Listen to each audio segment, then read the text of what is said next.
Everyone. So today I want to talk about taking a timed essay exam. One of the requirements for English 1A is learning how to and then taking a timed essay exam. And so I want to talk through how to do that before you do it later this week. So first of all, why is this a skill that you need to learn? Um, First of all, future classes. I know that throughout several of my classes in my undergraduate education and then onwards, I had to write many timed essay exams. And it was definitely a skill that I had to work on to develop, but very much served me well.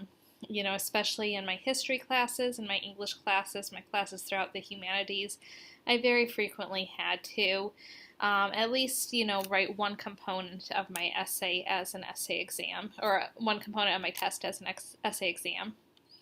The other thing is that future exams that you might want to take either for graduate school or for careers you're interested in often will have a writing component. Praxis tests, the test that you take for your teaching, some people take for teaching endorsements. That often will include a writing component. The GRE, which is required for many graduate schools, has a writing component. The LSAT, which is required for law school. So many tests that you might need to take in order to get into a career or graduate program will have a writing component. So thinking about how you can develop these skills now and practicing them in your classes during your college years can be very helpful in helping you get to the career that you want in the long run.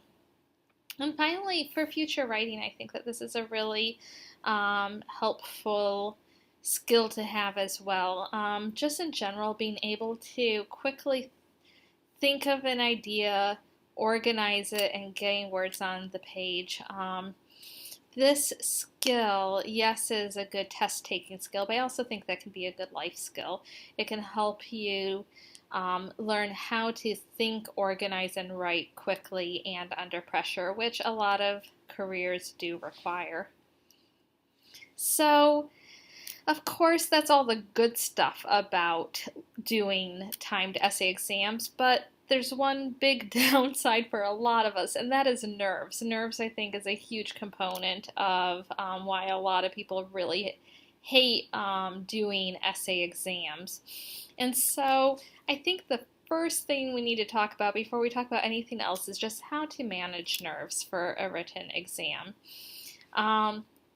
First of all, I think it helps to prepare as much as possible. There's obviously any test, there's an unknown quantity, but if you do know, possible subjects, if you have, certain material that the test is going to be covering, being able to feel prepared on that and studying, obviously a good step to helping calm those nerves, to just do what you can to learn and to be able to tell yourself, I have control over this piece, I've done what I can there, and the rest is out of my hands.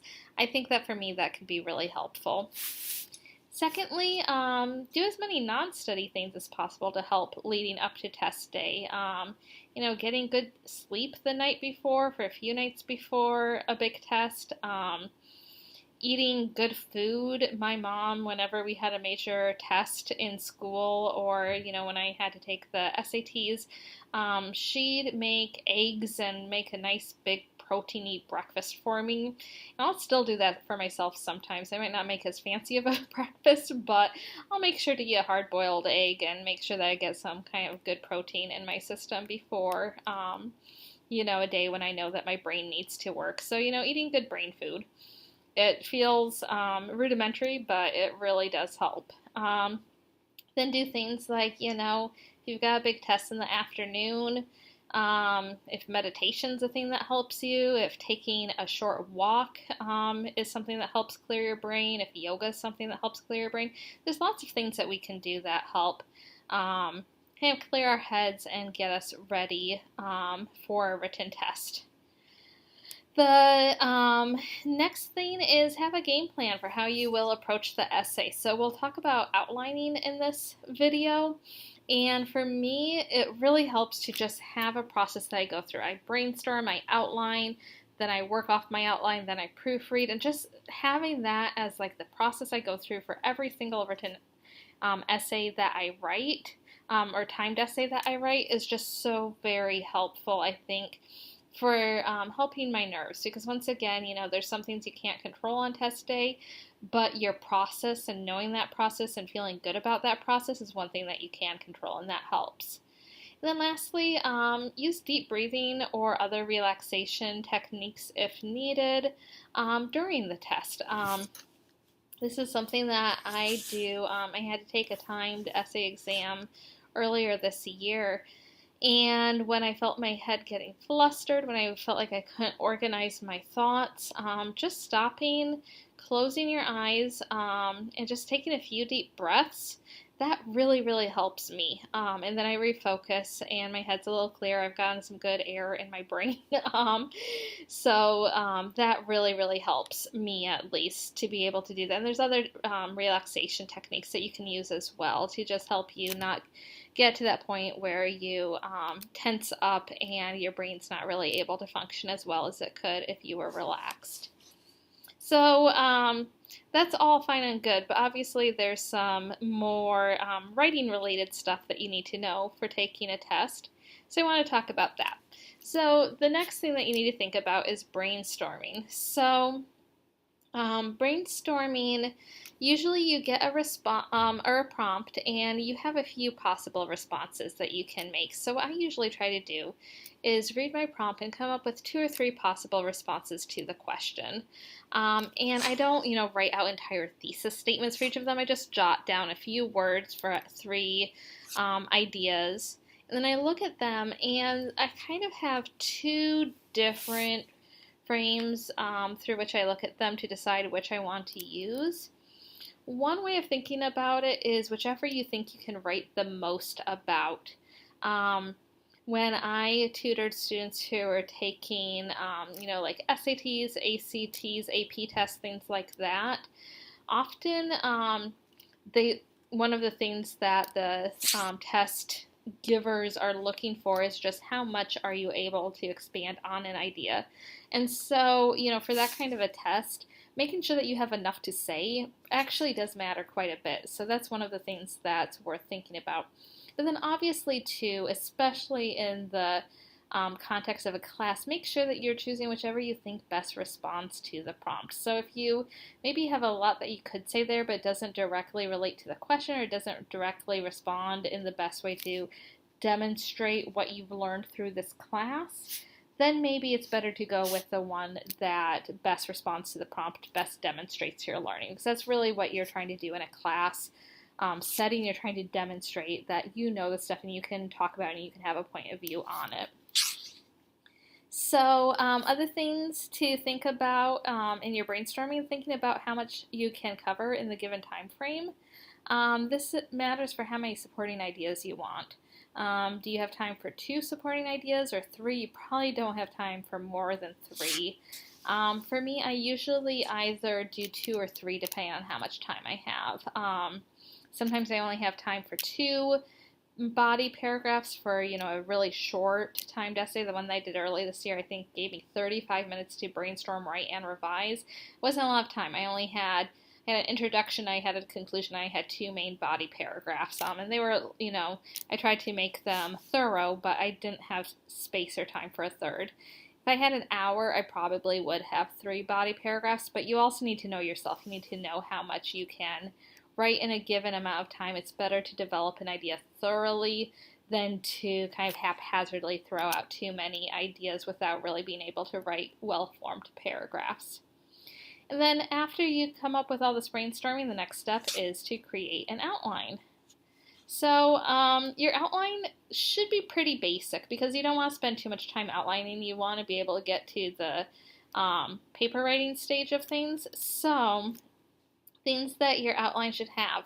First of all, obviously, come up with a thesis. And your thesis in a written exam should err on the side of being overly direct. If anything, you want to be overly clear and direct and obvious and just kind of like, this is my viewpoint.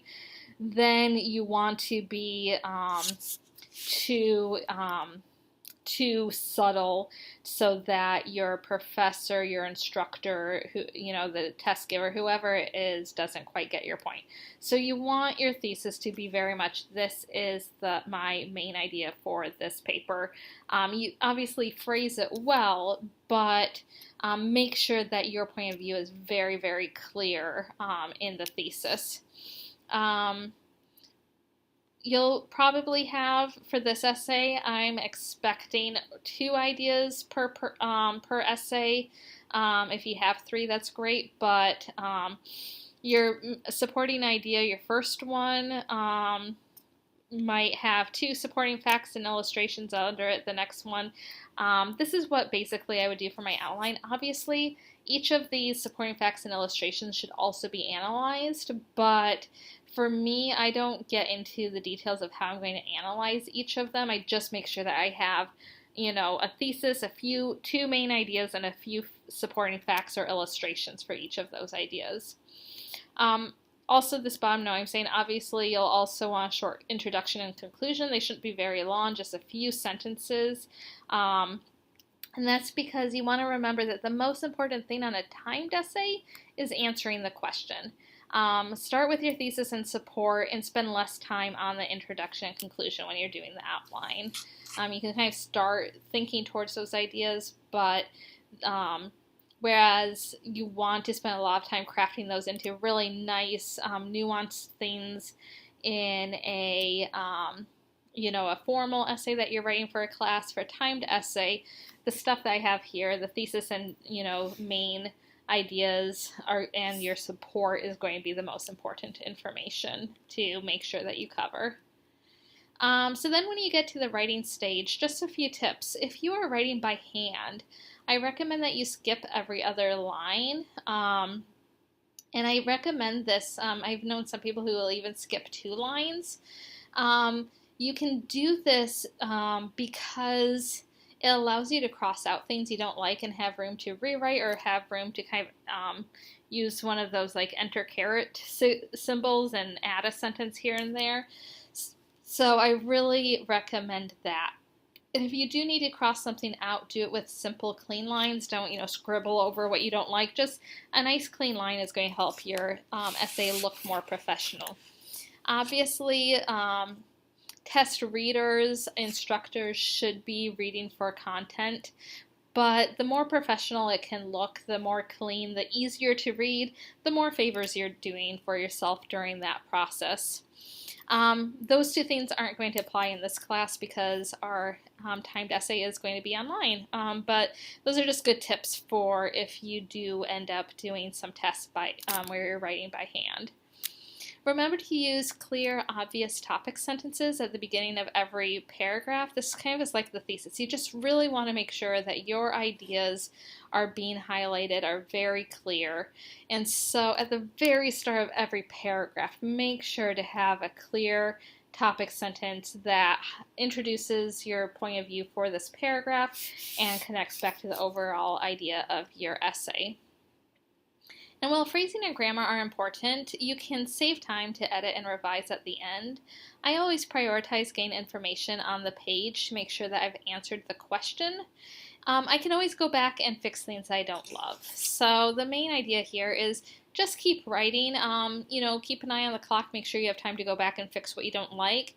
But I think that just, not getting too hung up over the perfect phrasing or the perfect grammar or anything like that can be helpful, as long as you know that you might need to go back and fix things before turning it in. And then the last thing I want to talk about is timing. So say that you have 60 minutes, which is what I'm giving you for this exam. Often in a class you'll have a little bit less time, but since this I'm looking at as practice for future classes, I'm giving you more so that you do have a little wiggle room. So the way that I like to think of it is the bulk of your time should be spent on the writing stage, but you want to give yourself enough time for everything else too. So brainstorming can take, maybe up to 5 minutes just to come up with ideas. Outlining is another 5 to 10 minutes depending on how quickly you write. If you know that the writing stage is going to take you a little bit longer, I personally would lean towards the 5 minute end of things to get an outline together, so that I can spend more time on the writing stage, maybe 40 minutes. But some people just really need to think through their ideas, and then the writing comes pretty quickly. So spending 10 minutes on the outline might mean that in the 35 minutes that they can spend on writing, they actually get a better finished product. And so you know yourself, and this is something that you'll learn as you write. For me, it helps to work pretty quickly through the brainstorm and outline stage and spend more time on writing. Some people that's not going to work as well for. So that's why I give you a little bit of wiggle room there. Then spend some time on writing. Keep an eye on the clock.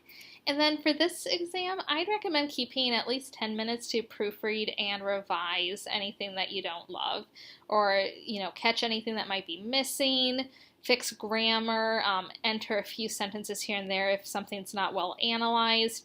That stage should be making sure that your thesis is clear, that you've got topic sentences, that you've got, evidence analysis everywhere, and then also just making sure that you catch any grammar or phrasing issues you don't love. So I hope that this is helpful. This is something that's a process. This is something that you might not feel like you get perfectly right the first time you do it if you haven't had to do a lot of these exams. So please do, think through this process. Maybe practice it before the, actual exam for this class. But also realize that the reason we do it in English 1A is so that you can get a taste for this, so that you can feel like you're practicing it in this class, and have some support as you do that, and then maybe feel more confident in the next class where you have to do one of these exams. So let me know if you have questions. I hope this was helpful, and I look forward to reading y'all's essays. Thank you. Bye.